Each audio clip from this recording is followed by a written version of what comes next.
Почитувам председателе, за подсетување на македонската јавност, и јас би сакал да му дадам поддршка на мојот колега од Битола, Зоран Илиовски, бидејќи тој не направи ништо посебно, туку преку амандман побара средства за она што беше едно од основните ветувања на Социјалдемократскиот сојуз во текот на целата негова кампања и во овие 2 години неуспешно владење. Ако на ништо добијаја, ако на некоја лага се налепија искрените граѓани на Република Македонија, тоа е лажната борба за чист воздух. Лажната борба за подобар живот. Покрај оние ветувања кои што ги остварија и ги реализираја, значи, ефтина тарифа 1 час денот, многу се заштеди со таа, и укинување на радиодифузна такса, тоа беше нешто што навистина во многу подобри буџетот на граѓаните на Република Македонија. Тоа се двете ветувања кои што ги има реализирано Социјалдемократскиот сојуз во овие 3 години за подобрување на животот на граѓаните. Но што е сега симптоматичното? Не го правиме ниту првиот чекор со неприфаќањето на амандманот на колегата од Битола Зоран Илиовски, не го правиме ниту првиот чекор во решавањето. Со одбивањето вие не дозволувате како власт да измериме, да видиме во кој степен е загаденоста.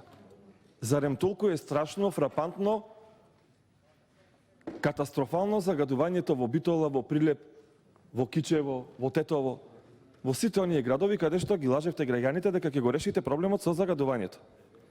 Еден статистички факт, кој што не може да го побијате, е дека од вкупниот буџет за програмата за заштита на животна средина е само 0, слушајте внимателно, 0,042 од БДП. Страмно, страшно и алармантно. Лани бевме 4ти во светот, кога бевме, зборувам за градот Скопје, во загаденост, а убеден сум дека оваа година, ноември-декември, ќе бидеме први во светот. И тоа ќе ни биде вака добар успех и на 8 место на Евровизија што го освоивме. Значи први по загаденост и 8 на Евровизија. Тоа се успесите на оваа влада. Едно друго ми е сумнително и некоректно. Нема оправдување дека нема пари за ова. Ја зголемувате ставката во фондот за иновации, а на еден ваш поддржувач, оваа влада и тој фонд му додели 450.000 евра за лажна иновација за мерење на загаденоста на воздухот. И до ден денес нема постапка, се заташкува тој случај. Значи има 450.000 евра од фондот за иновации да му се додели на едно лице за лажната борба против загадувањето, а овдека немаме за мерни станици. Овдека сме заседнати сите. Битола е на 42 км од Прилеп. Не знаеме кој ветар на каде ќе дувне и каде ќе го донесе загадувањето. Ама ние немаме репер да знаеме колку сме загадени, колку воздухот е канцероген, кога нашите деца не треба да одат на училиште, кога децата не треба да одат во градинка, кога трудниците и повозрастните од 62 години не треба да одат на работа. Ние немаме појдовна точка. И се отвара сомнежот дека кога нема појдовна точка, тогаш нешто се крие. Тогаш нешто се крие. Алармантно, некоректно кој граѓаните на Република Македонија е односот и на другите партии. Јас овдека не ги гледам и не можам да ги сватам размислувањата на пратениците од Дом. Нивната програма се заснова на тоа. Чиста животна средина. И не може да си дозволи пратеник на Дом да не ги поддржи овие амандмани. Овие не се за ВМРО-вците амандманите. Сите дишиме. Сите дишиме. Шарените револуционери кога се бореја против својата влада за загаденоста и шетаја со маски, не одеја само тие од Социјалдемократскиот сојуз и шарените да дишат чист воздух. Сите дишеме. И еве, само по 3 години од нивното доаѓање на власт сега ги нема. Сега супер му е да дишат кокс. И викат, добро е. И како се бориме против загадувањето? Дали некој прочитал што значи употребата на кокс? Овдека имаме доктори, имаме луѓе кои што се занимаваат со чиста животна средина, да ни кажат пример во која земја во Европската унија уште се користи коксот. Од 21 век.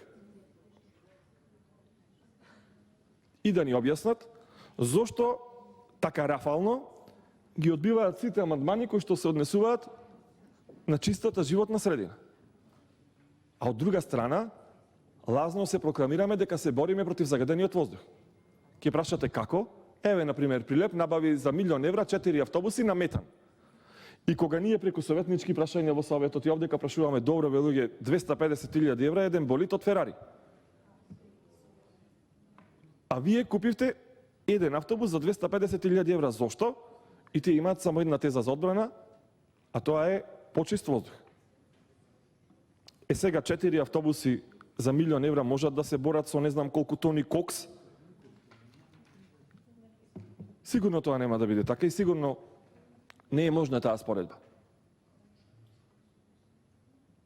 Потенцирам, за оваа држава се трошат пари само за тоа што не треба. А не за она што беше ветено. Во првите 3 месеци од својот мандат, оваа влада, благодарение на дом на шарените функционери, требаше во сите градови да постави мерни станици. Битола најмногу, Тетово најмногу, Кичево најмногу.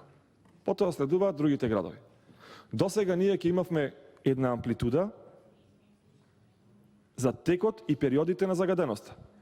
И да видиме како што вика градоначалникот на Скопје, например, дали тоа е благодарение на репроматеријалите кои што се користат за затоплување на домовите или е некоја друга причина.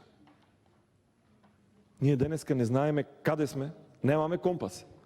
Може би, ако сме ептен идеалисти во светот во кој што живеат пратениците од Социјалдемократскиот сојуз, тие станици ќе покажат дека е супер. Дека нема загаденост и дека Тетово, Битола се живее супер. Но дајте да видиме дали е така. И тогаш сум убеден дека ако имаме појдовна точка, и Зоран и пратениците од Тетово ќе ги повлечат своите амандмани. И ќе останат другите суштински. И уште еднаш би апелирал до своите колеги, овој амандман не е партиски амандман.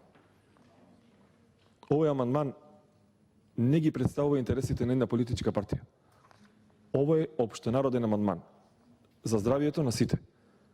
И чекаме да видиме дали пратениците од Социјалдемократскиот сојуз ќе го испочитуваат она што го ветиле. Доколку не, ќе му повторуваме цел ден денеска до 18 до 20 часот на граѓаните дека ги лажеле и дека ги трујаат. И благодарам.